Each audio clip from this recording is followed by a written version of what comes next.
दाना डाल के कबूतर फंसाया जाता है, बाज नहीं है। और अगर किसी ने फंसा लिया ना तो पिंजरा सहित लेके उड़ जाएंगे। आदमी शांत रहता है तो इसका मतलब ये नहीं मेरी लाइफ एक हैंडपंप की तरह है, दिखता जितना है ना उससे बहुत नीचे है। याद रखना बाबू, तुम लोग जीवन में कुछ करना, हम नहीं इंटरफेयर करने आ रहे हैं, लेकिन तुम भले माफ कर देना, लेकिन याद जरूर रखना जो तुम्हारे साथ गलत किया है, आने वाले समय में जब तुम्हारे सामने से अगर नजर पड़े तो अपना रास्ता बदल दो। हाँ, रास्ता बदल देना चाहिए। ऊपर वाला भी जब आपको बहुत बड़ा जिम्मेदारी देने वाला होता है ना, तो पहले सोचता है कि इसका थोड़ा सा टेस्ट कर ले। बहुत लोग टेस्टे में भाग जाते हैं, ए भगवान हमरा काहे लिए तुम मुसीबत लाया। चीजों से घबराना नहीं चाहिए किसी को।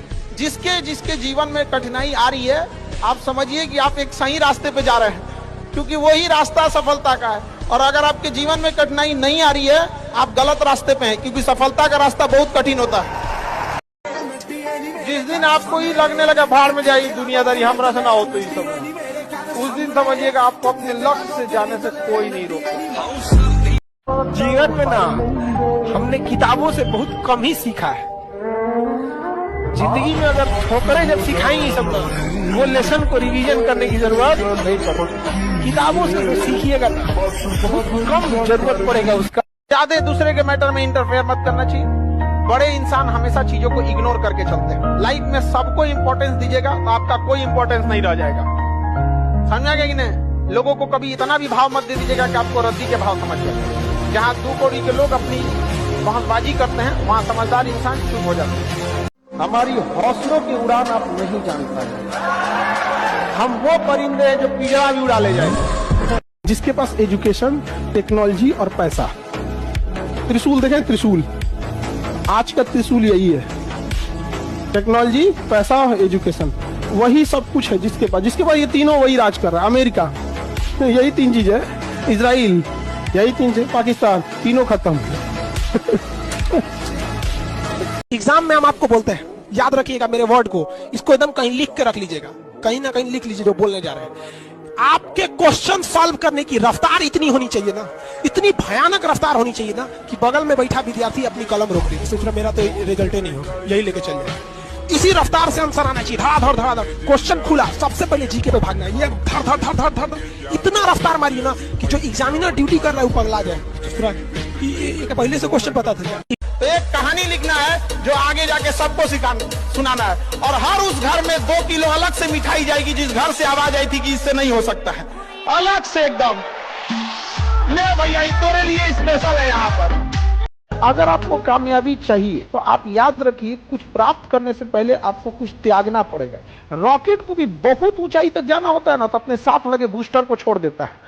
चंद्रयान भी चांद पे पहुंचा था ना, अपना बूस्टर, जीएसएलवी, पीएसएलवी, लैंड, पूरा ऑर्बिटर सब छोड़ दिया था। लास्ट में उतरा था तो केवल लैंडर उतरा था, क्योंकि कुछ लोग आपको केवल रास्ते में साथ देने के लिए आते हैं, मंजिल तक आपको अकेले जाना होता है। तो आपको अगर कोई चीज बिना मतलब का कोई बात तुमको बोल देगा ना, तो आप कई जगह जानते हुए भी उसका जवाब चुप हो जाएंगे। ये होता है, हर जगह पे भी होता है। एक रेस में ना बहुत सारा कुत्ता को दौड़ाया गया, उसी में टेस्ट किया गया कि शेर का स्पीड तेज है कि कुत्ता का। शेर दौड़बे नहीं किया, दौड़ा ही नहीं। कहा कि जब रेस होगी तो बराबरी में दौड़ेंगे, इनके साथ नहीं दौड़ेंगे। बिना मतलब के लोग बहस करें ना, उस रेस में आप जाइएगा ही नहीं। बहस कीजिएगा अपने लेवल में। प्लानिंग बनाओ कि आपको टाइम कैसे बर्बाद करना है, लेकिन तुम लोग टाइमिंग क्या बनाते हो? पढ़ना कैसे है। अगर मछली ये टाइम टेबल बनाए कि उसे तैरना कैसे है, तब तो हो गया मछली का कल्याण। आप पढ़ने आए हो बाबू, आपका दिन रात यही काम होना चाहिए कि पढ़ाई कर रहे हैं। आपके पास टाइमिंग इस बात की टाइम टेबल होना चाहिए कि बाहर कब जाना है, फोन पे कब बात करना है, कैसे क्या करना है। आप यकीन मानिएगा, आप ये बर्बाद वाला टाइम एक बार शेड्यूल बना के देखिएगा, फिर समझ में आएगा। हम लोग का भी फिक्स रहता है कि कितने बजे से कितने बजे के बीच में कोचिंग से स्टूडेंट से रिलेटेड प्रॉब्लम सुनना है। उस टाइम पे कुछ भी आ रहा है, हम लोग दूसरे का नहीं सुनेंगे। फिर स्टूडेंट को छोड़ के ऑर्गेनाइजेशन लेवल पे कौन सा प्रॉब्लम सुनना है, उसकी अलग टाइम स्लॉट है। तो आप ये चीजों को जरूर कीजिएगा। बाकी खाली टाइम जब भी मिले तो पढ़ने पे यूटिलाइज। आप भले 1 साल लेट से तैयारी करो, लेकिन 1 साल लापरवाही मत करो। अपने आप से आज पूछ लो, अगर मन भटक रहा है इधर उधर, तो हम कहते हैं कि 1 साल तुम देर से ही चालू करो, लेकिन बीच से मत लौटो, क्योंकि आधे रास्ते से लौटने से बेटर है कि उसी रास्ते पे आगे चल दो, क्योंकि उतनी ही दूरी तय करनी पड़ेगी। लौट के आओगे तो खाली हाथ रहोगे, चल जाओगे तो मंजिल मिलेगी यहाँ पर। एक और काम आप लोग करिएगा, कि बहुत ज्यादा पड़ोस में, दोस्तों में और रिश्तेदारों में खोल पीटने की जरूरत नहीं है कि आप क्या कर रहे हैं। हम लोग के साथ एक पढ़ता था, वो ये नहीं बोलता था कि हम यूपीएससी की तैयारी कर रहे हैं, कलेक्टर की तैयारी कर रहे हैं, कलेक्टर उसका नहीं हुआ ना, गांव वाला आज भी उसको कहीं बैठा रहता है ना, कलेक्टर साहब डिप्रेशन में चला गया, आज दवा खाता है। तो भाई ढिढोरा तो तुमने ही पीटा था, हाँ? क्या जरूरत है आपको ढिढोरा पीटने की?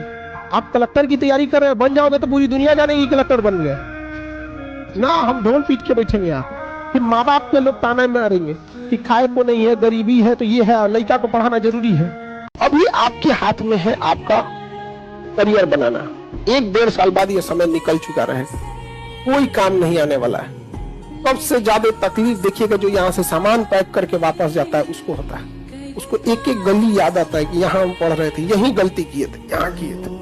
तुम लोग याद रखना, कभी भी व्यक्ति की वह अहमियत होती है, कपड़े की नहीं।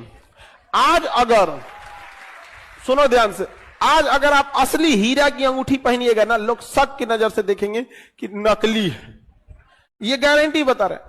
कल को तुम आईएएस बन जाते हो, आईपीएस बन जाते हो, अधिकारी बन जाते हो, जॉब हो जाता है, तुम मेला में से 20 रुपया का अंगूठी पहन के देखना, जो हीरा जैसा दिखता होगा, लोग कहेंगे कि हीरा है। जब भी आप पढ़ने जाइएगा तो आपका मन अजीब सा होगा कि थोड़ा सा पानी पी लेते हैं, थोड़ा बेड और ठीक से रख देते हैं तब पढ़ते हैं, एक काम करते हैं थोड़ा सा चाय पी लेते हैं तब आते हैं, कपड़ा धुल लेते हैं तब पढ़ते हैं। ये पहला लक्षण है। इसका एक ही उपाय है, जो मन कहे उसका उलाट के करो। पूरा दिन बिताने के बाद लड़का 9 बजे कहता है कि अब पढ़ने बैठेंगे, बचा कितना, खाना वाना बना के, उसके बाद कहेगा तनी खाना बना के पढ़ेंगे। ये 2-4 को हम पहचान बता रहे हैं आपका रिजल्ट नहीं होने का लक्षण। सोचेंगे सुबेरे 10 बजे पढ़ने के लिए, कैसे 3 बज जाएगा पता नहीं चलेगा। समझिएगा कि आप में वो लक्षण आ गया है, अब आपको क्वारंटीन करने की जरूरत है। अब आप में सिम्टम्स दिख गए।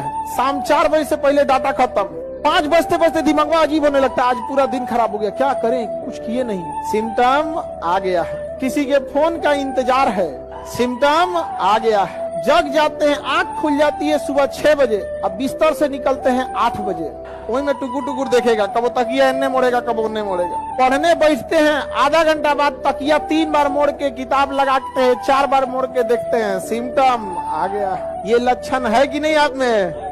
अरे बाप रे बाप। आपको उस काम में कोई नहीं हरा सकता है जिसको आप सबसे ज्यादा समय देते हैं। सफलता केवल समय मांगती है। Success directly proportional to time.